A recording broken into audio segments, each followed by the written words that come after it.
Welcome दोस्तों। उम्मीद है आप सब लोग खैरियत से होंगे। जैसा कि आप जानते हैं कि एडोब इलस्ट्रेटर का लास्ट जो जिस टॉपिक पे हमने बात की थी वो टाइप टूल के बारे में। तो उम्मीद है कि आप सब लोगों ने उसकी प्रैक्टिस की होगी। नेक्स्ट आज हम बात करने वाले हैं पैराग्राफ के बारे में। तो चलिए शुरू करते हैं, देखते हैं पैराग्राफ को कैसे सेटिंग करते हैं। यहाँ पे आके अगर मैं एक पैराग्राफ ले लेता हूँ और इसको थोड़ा सा कर देते हैं हम बड़ा। हमारा चलो इधर ही ठीक है, 3 पैराग्राफ नज़र आ रहे हैं। दोस्तों सबसे पहले जो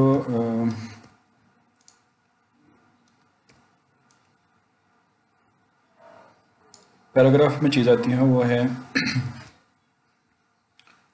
अलाइन लेफ्ट। यहाँ पे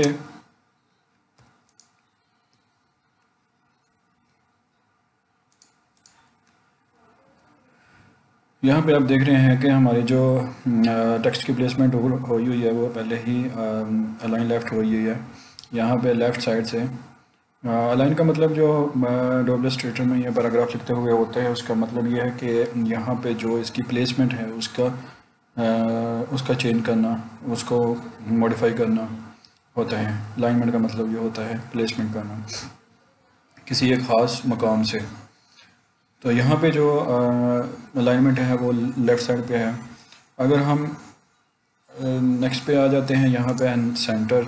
जैसे ही मैं इसको टेक्स्ट को सिलेक्ट करके सारे को अलाइन सेंटर चूज़ करता हूँ तो इसका जो पैराग्राफ होगा वो सेंटर से जो है वो दोनों तरफ एक जैसा अलाइन हो जाएगा। नेक्स्ट आ जाती है line right, justify with last line. ये आप देखते जाएं, कॉमन सी चीज़ें हैं, कोई इतना ज़्यादा इसमें मुश्किल वाली बात नहीं है। मैं असल में आपको नेक्स्ट लेके जाना चाहता हूँ जो इसकी टिपिकल चीज़ें हैं। नेक्स्ट टूल जो हैं उनके ऊपर, जिसमें एरिया टूल, टाइप टूल वगैरह है ये वाली। तो बस पैराग्राफ का थोड़ा सा ओवरव्यू मैं आपको देना चाह रहा हूँ। यहाँ पे नेक्स्ट जो है justify line with last line with left. ठीक है जी, यहाँ पे जो लास्ट लाइन होगी लेफ़्ट साइड पे आ जाएगी, बाकी सारा पैराग्राफ जो है जस्टिफाई रहेगा। यहाँ पे आ जाता है justify line with line centre. तो जहाँ पे जो लास्ट बाकी सारा पैराग्राफ जो है वो जस्टिफाई रहेगा और जो लास्ट लाइन होगी वो सेंटर में आ जाएगी। इसी तरह राइट में आ जाएगी और इसी तरह जस्टिफाई लाइन उसका जो लास्ट लाइन होगी वो भी सारी उसका एरिया जो है वो फिल हो जाएगा इस तरह से। नेक्स्ट पे आ जाती हैं। नेक्स्ट पे हमारे पास ऑप्शन आ जाती है लेफ़्ट इंडेंट। लेफ़्ट इंडेंट मतलब ये जो हमारा बॉक्स है इसकी जो लेफ़्ट साइड है, यहाँ से ये जो हमारा पैराग्राफ है ये आगे की तरफ मूव करना शुरू कर देगा। देखते हैं कैसे।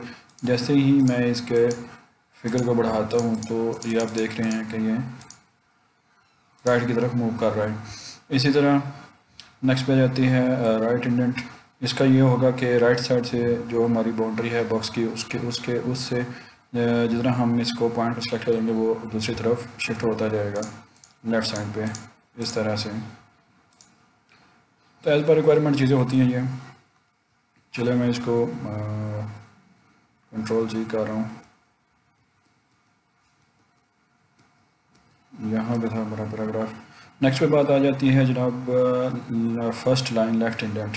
इसकी जो फर्स्ट लाइन होगी पैराग्राफ की, किसी भी पैराग्राफ की, ऑल पैराग्राफ की, वो जो है राइट साइड पे मूव होना शुरू हो जाएगी। जब हम बुक्स वगैरह या नावल वगैरह पढ़ रहे होते हैं तो उसमें इस तरह की डिज़ाइनिंग जो है, मॉडिफिकेशन जो है वो आपको देखने को मिलती है। नेक्स्ट पे आ जाती है हमारे पास पेज बिफोर पैराग्राफ कि जब भी एक नया पैराग्राफ शुरू होगा तो उससे पहले जो है वो कितनी स्पेस होनी चाहिए या कितनी आप रखना चाहते हैं, उसकी मॉडिफिकेशन के लिए ये चीज़ इस्तेमाल होती है। ये भी वही चीज़ है, आफ्टर पैराग्राफ सेम काम करते हैं दोनों।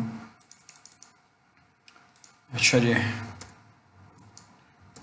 नेक्स्ट पे आ जाता है हमारे पास ऑटोमेटिक हाइफिनेशन। ये क्या चीज़ है? यहाँ पे अगर आप देखते हैं कि जिस तरह कंट्रोल जी करके मैं आपको दिखाता हूँ।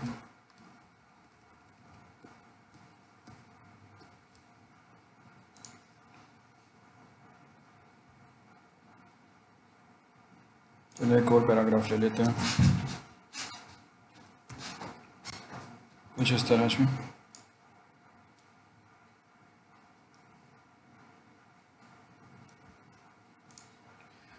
यहाँ पे जो पैराग्राफ में ये चीज़ आपको नज़र आ रही है कि एक लफ्ज़ लिखा हुआ आ रहा है, लेकिन जब बाउंड्री के नज़दीक पहुँचता है तो उसके जो सेंट्रल लाइन लग के उसका जो आधा हिस्सा है वो आगे चला जाता है।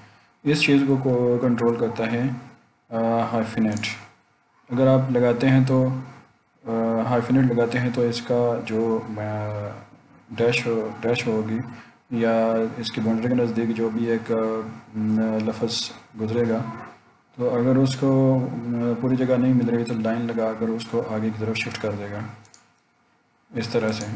अगर इसको आप ऑफ रखते हैं, अनचेक रखते हैं, तो फिर इसके जो जितने जितने पूरे लफ्ज़ हैं वो आएंगे, लेकिन इसके आगे वाली जगह जो है ये आपको ज़्यादा खाली मिलेगी। चलिए ये थी पैराग्राफ के बारे में सेटिंग। अभी हम देखते हैं कुछ इस तरह से जनाब। नेक्स्ट पे हमारे पास आ जाती है एरिया टाइप टूल। ये हमारी टाइप टूल में टाइपोग्राफी में जो है ये चीज़ें रह गई थी, मैं इनको कवर करना चाह रहा हूँ। एरिया टाइप टूल क्या चीज़ है? यहाँ पे अगर आप एरिया टाइप टूल सेलेक्ट करते हैं और यहाँ पे एक ले लेते हैं हम बॉक्स रेक्टेंगल की मदद से, और मैं यहाँ पे चला जाता हूँ जनाब एरिया टाइप टूल पे। इसको सिलेक्ट करके जैसे ही मैं इसकी बाउंड्री लाइन पे आ जाता हूँ, जैसे इसके ऊपर पाथ लिखा हुआ आता है, अगर आप इसके ऊपर पाथ लिखा हुआ जब आ जाता है तो इसके ऊपर सेलेक्ट करते हैं तो क्या होगा कि इसका जो जितना भी एरिया होगा उसके अंदर टेक्स्ट लिखा हुआ आ जाएगा। Just one click. नेक्स्ट पे है जनाब टाइप ऑन पाथ टूल। ये क्या चीज़ है? ये होता है, यहाँ पे मैं अगर एक पाथ ले लेता हूँ जिस तरह पेन टूल की मदद से, सॉरी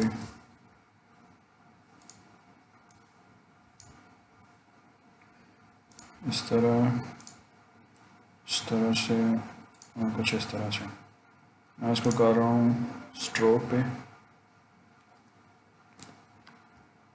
अभी मैं चाह रहा हूँ कि इसके ऊपर मैं पाथ टूल की मदद से कोई टार्ट कर सकता हूँ। जैसे ही मैंने ये एक पाथ बना लिया है, इसके ऊपर जैसे ही मैं आकर क्लिक करूँगा तो इसके ऊपर जो सेंटेंस है जिस शेप में बना हुआ होगा और उसके हिसाब से जो है इसके ऊपर टेक्स्ट लिखा हुआ आ जाएगा। ये होता है टाइप ऑन पाथ। यहाँ पे आ जाती है वर्टिकल टाइप।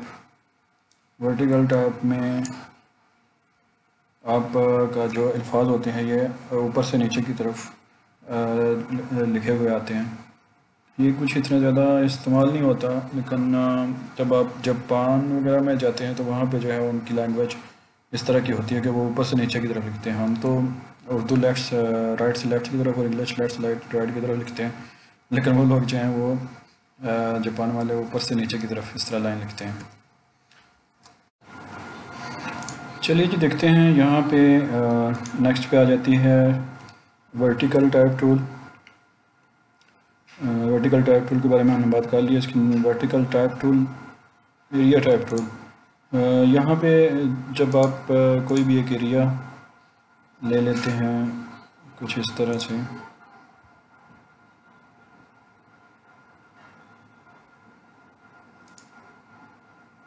तो इसके बाद आप वर्टिकल एरिया टाइप टूल की मदद से इसको सिलेक्ट करके जैसे ही पाथ के ऊपर आगे सिलेक्ट करेंगे तो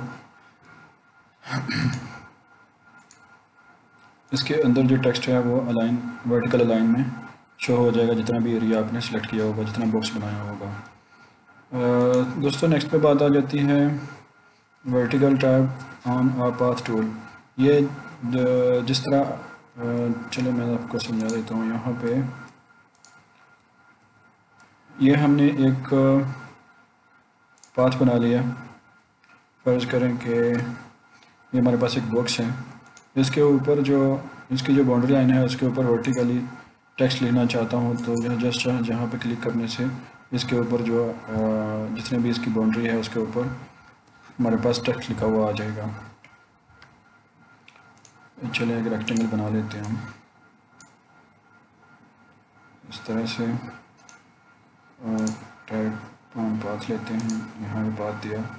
तो इस तरह से जो इसके ऊपर जो अल्फाज होंगे उसकी बॉर्डर के ऊपर वर्टिकल में लिखे हुए आ जाएंगे। नेक्स्ट पे बात आ जाती है हमारे पास जनाब touch type tool. Touch type tool क्या चीज़ है? फ़र्ज़ करें यहाँ पे मैंने एक पैराग्राफ लिया, अभी मैं टाइप टूल की मदद से एक पैराग्राफ लेता हूँ और यहाँ पे मैं देखता हूँ कि मुझे इसका जो पहला लफ्ज़ है इसका साइज़ चेंज करना है, छोटा बड़ा करना है। तो उसके लिए मैं क्या करूँगा, जस्ट यहाँ से टच टाइप टूल की मदद से जस्ट यहाँ पे आऊँगा, इस अल्फाज को लफ्ज़ को सिलेक्ट करूँगा और एरो की मदद से इसको जनाब मैं इस तरह से बड़ा कर लूँगा। ये होता है टच टाइप टूल।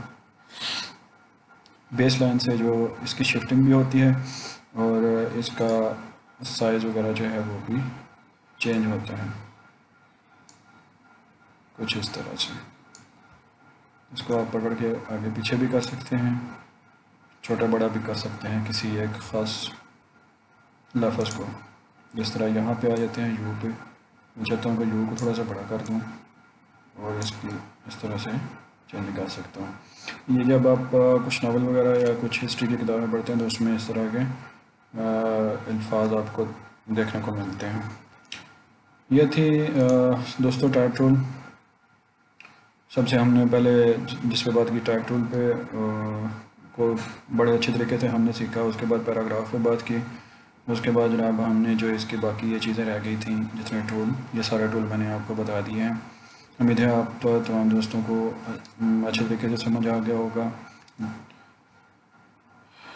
तो नेक्स्ट वीडियो में हम इंशाल्लाह नेक्स्ट टॉपिक पे बात करेंगे। तो आप तक सब दोस्तों से गुजारिश है कि वीडियोस को लाइक शेयर दोस्तों के साथ करें, चैनल को लाजमी सब्सक्राइब कर लें ताकि मेरी हर आने वाली नई वीडियो की नोटिफिकेशन भी आपको मिलती रहे। ये तब होगा जब आप सब्सक्रिप्शन के बाद साथ बेल आइकन को भी प्रेस करेंगे, नोटिफिकेशन ऑन करेंगे। तो जैसे ही नया लेक्चर जो है वो अपलोड होता है यूट्यूब पे तो उसकी नोटिफिकेशन आपके पास तुरंत आ जाएगी। थैंक्स फॉर वाचिंग, मिलते हैं नेक्स्ट वीडियो में।